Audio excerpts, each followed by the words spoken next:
Hi, everybody. I'm Dr. Julie Gilbert, and I'm here with Rachel Matthews. Hi, Rachel. Hi, everybody. And we are here live on this beautiful sunny day. Is the sun out in your area, Rachel? Oh, yes. I've already Wow, taken advantage of it. What a difference the sun makes. Mm-hmm. Yeah, what a difference the sun makes. Yeah. Everybody's out. Everybody's capturing it. Everybody's, enjoying it. So I'm hearing lots of good reports from patients and clients that are just feeling happy today and yesterday. Oh, yeah. Oh, my Yeah. goodness. Yeah. I didn't even mind cutting my grass yesterday. I was like, Right. Why would you? Because you get to be in the sun. In the sun. Yeah. Yeah, it's awesome. Yeah. So, right. And I wanted to start off, Rachel, if it's okay, just kind of reminding why we're here, why are we doing this, why are we meeting every Thursday and talking to people. Mm-hmm.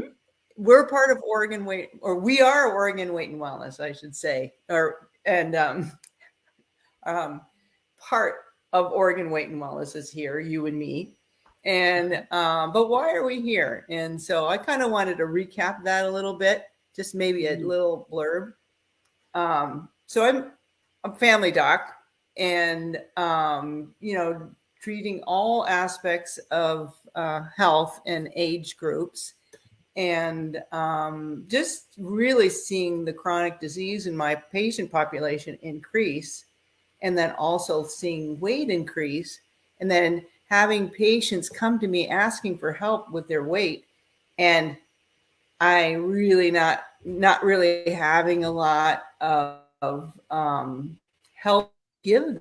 My toolbox was empty, and so I decided that wasn't good enough for me and my patients, and so I took a deep dive and got more understanding of the connection of weight and chronic disease, more understanding of the physiology behind weight and energy storage, and why some people tend to gain weight, other people don't.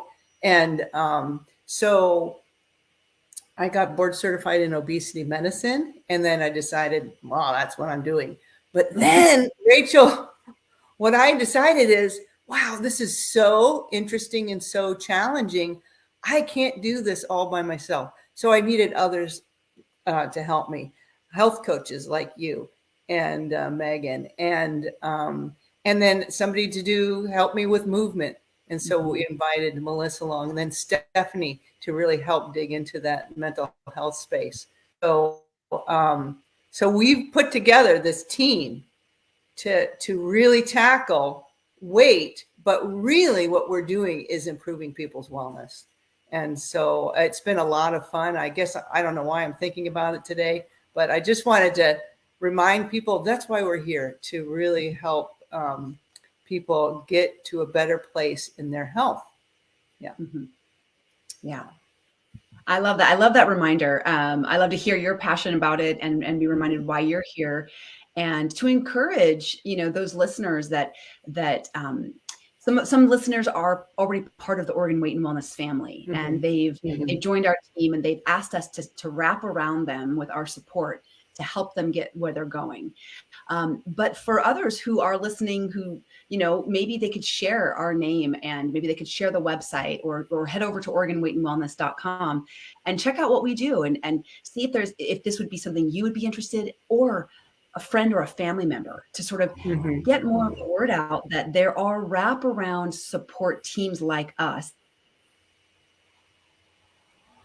than standard primary care or your standard doctor visits.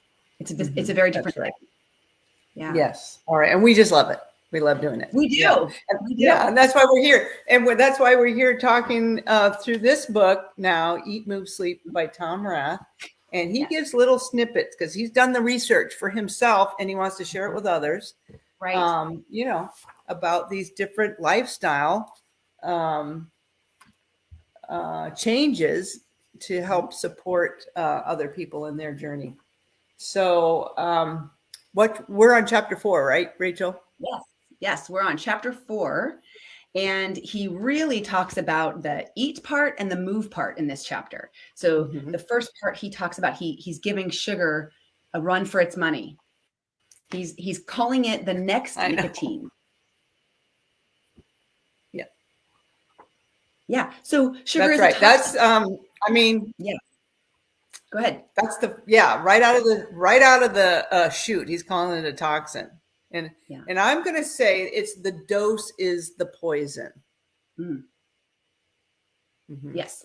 Yes, Mhm. exactly. And he does go into that. He talks about the recommended amount, and really, it's almost impossible to avoid altogether. But one tip that he gives is to look at total added sugars. And there is a recommendation by the American Heart Association that says 25 grams, no more than 25 grams of added sugar for women and 38 grams for men. That's the recommendation by the American Heart Association. But he even takes it further and says, you know what? If you can keep it at 10 or below, that's actually better. Right. Yeah. And right. And if we can retrain our palate Yeah. to accept the sweetness of foods that have natural sugar in them, like fruits and vegetables, actually, right? Yes. Vegetables have sugar and they taste good. And we can retrain our brain, our palate.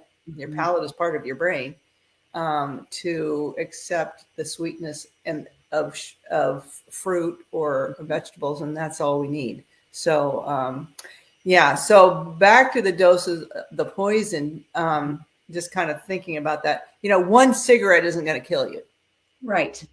Yeah. Right. It's the additive effect, right? That really, and maybe it doesn't kill you, but it takes health away from you. It just takes health away. Yes. Yeah. Yes, he brings up a point. We know that sugar can be linked to all sorts of chronic diseases, and it can lead to cancer and worsen cancer. And sometimes I think for the average person, all of us, it's hard to think in the distance of that, like cancer and tumors and heart disease, especially if you're a young person or you don't have any chronic disease. Mm-hmm. But man, when he talks about its impact on aging and inflammation, and that it makes you age from the inside out. Well, now you're speaking value to this 48-year-old aging woman. Suddenly I'm like, wait, what? What was that about my wrinkles? I'm sorry, what? Yeah, I'm listening a little bit better. And it matters a little bit more. And it's really funny because, my wrinkly skin isn't going to kill me, but heart disease and diabetes and cancer can, Yeah. But I think it's worth taking a look at and saying, well, Yeah. it's also aging us. Right. Lately. Yeah. Right. So, I mean, we really have to embrace the truth. That's, he's kind of, this is this is what, this is the fact. And are we saying, Oh, go ahead. Well, and I don't know that I'm going to live this life completely without sugar, but I certainly want to put sugar where I know where it's not hiding. I don't want it to hide out in the food that I'm eating for breakfast, lunch, and dinner. I don't want to hide in that muffin, or, I don't want it, I don't want to not think about it. I want to take it out of breakfast, lunch, and dinner. So I'm eating whole and real, and then put it in a dessert that I have once in a while. Yes. Yeah. And then you control what it is and where it is, and when it's coming in. And a great, tip that he also gives is he calls out the artificial sweeteners too, because they set up our palates to crave more sweet. The body still sees it as sweet, and then we crave throughout the day. Yeah. So one of the tips he gives is just to try with your morning breakfast and coffee and remove any added sugars from that morning, because you want to start your day maybe on a more savory note, and not starting you off already craving sweets. So take the creamers out, take the sugar and the artificial sugar out of your breakfast. Yeah, that's right. And I love this piece because, we think, oh, I'm taking the sugar out by putting this artificial sweet in. but that's pretty much a lateral move. That's a lateral. So our brain still notices or senses that sweet taste, and it keeps that sugar craving going. And I love the breakfast part of this, is taking that sugar out of the breakfast so that you don't just start that sweet thing going all day. I recently heard from, I believe it's, I think it was Dr. Eamon. This is not my own thing. He says, you want to drip dopamine through your day. You don't want to shove dopamine. And that, right? If we drink juice or we have that big old muffin or it's a cinnamon roll, we're going to just dump dopamine. Yeah. Yes. And then we want more dopamine. Yeah. Yeah. I like that. That's a good visual for what we're actually doing when we eat that giant muffin or and really we can look at anything that's packaged. That's where you're concerned. If you're eating whole fruits and vegetables and proteins, that's not where the added sugar is. No, right. That's not. So what you're looking at is the package. And a good tip is anything that has 10 grams or more of the added sugar, and you'll see a line that says added sugars, then maybe that food is best avoided. It's way more than you need in a single serving or a single food. Yes. And I'm going to add to that. Yeah. I'm going to think of that food as a dessert, not as my whole food meal, or not as part of my meal. Yeah. That's a dessert food. If it has added sugar in it, that's a dessert food. Yeah. Isn't that an interesting way to reframe things? Like pasta sauce on the shelf, that's dessert. And over the years I've worked at training myself. I do the same thing as retraining my brain to relook at foods, like certain kinds of protein bars or exercise bar, like a Cliff Bar or whatever. Those are candy bars. As far as I'm concerned, they're candy bars, right? Call it what it is, eat it if you want, but call it what it is. And it really does help reframe. I'm not reaching for this as a health food. Right. I'm reaching for this as a dessert. Yeah. Right. Very good. I love that. All right. Good. Okay. What's his next point? All right. His last point is, with sitting, he's still really hammering the sedentary lifestyle. This is chapter 4, and we're still really talking about breaking up that sedentary time. And he recommends, he has a little tip here of take 2 every 20. So every 20 minutes of sitting, take 2 minutes to get up and move, whether it's standing, walking around. And he argues for the research that says, even if you think it might disrupt your workflow, the research actually shows that just like any muscles in your body, your brain is a muscle that gets fatigued. And when we give it these quick little breaks, it restores and it works more productively and creatively when you get back to work. So you're doing a twofer here. You're breaking up the sedentary times and you're giving your brain that healthy break that it needs to be able to keep going all day. Yeah. That's a good point. I'm trying to think how that would fit in my some of my 40-minute sessions. I can maybe stand, right? Yeah, together. Let's stand. Yeah. I can invite the client to stand with me. Why not? I've often thought, my husband is I'm looking across the road, and he's made this beautiful park-like setting across the road. And I've often thought, what would it be like? What could it be like to have a walking session? Ooh. Yes. So I'm going to have to see, I'm going to ask permission maybe and see if some people would be open for that. Right. So, or maybe just part of it, maybe it's 5 minutes of our, So anyway. Yes. And I greatly encourage clients on the phone with me. All of my sessions are on the phone. I'm getting up and moving. You can't see me, but I'm walking around my office. Sometimes I'm walking down the hall while we're talking.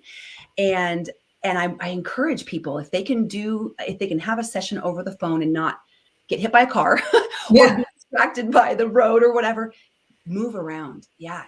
Please take me with you and kill 2 birds with 1 stone. Let's talk and you get your movement in. That's awesome. Yeah, that's great. I love that. All right. This is great, Rachel. I really appreciate these these just little pearls, these Yeah. pearls of wisdom, Yes, right? Yeah. exactly. And then thinking about how we can incorporate those into our day. Mhm. So really good. All right. Well, Rachel, I was going to ask you I know you've been doing your longevity group. Would you be willing to share a little bit about your experience this week? Yeah. Yes, absolutely. So, with a group of clients, we have been going through a book called The Longevity Diet. And more than that, really together learning about fasting, its impact on the aging process, our longevity, and our health. And there is so much to be had from fasting. And, Right. and the research is kind of coming out fast and furious. It's not done yet. It's a really big area of research. So we're really learning more and more. But as part of our group, for the final week, we are all fasting together as a group. And I'm excited because tonight is our final Zoom meeting together where we're all going to get to report back and share our experiences. But during the week, we've also been part of a text thread, encouraging one another and sharing what's going well and what's hard. Everybody's at a different level. So some folks are just starting their fasting journey and playing around with different time windows of eating and time windows of fasting. And others have been fasting in different ways. And so they're ready to kind of, go 2 days or 3 days. I'm doing a 5-day fasting mimicking diet. And this is my first time going for 5 days fasting. And it's interesting. I'm learning so much about the way my brain is talking to me through this. I posted on one of my social media platforms yesterday that my brain is trying to convince me that I shouldn't do anything because you're fasting.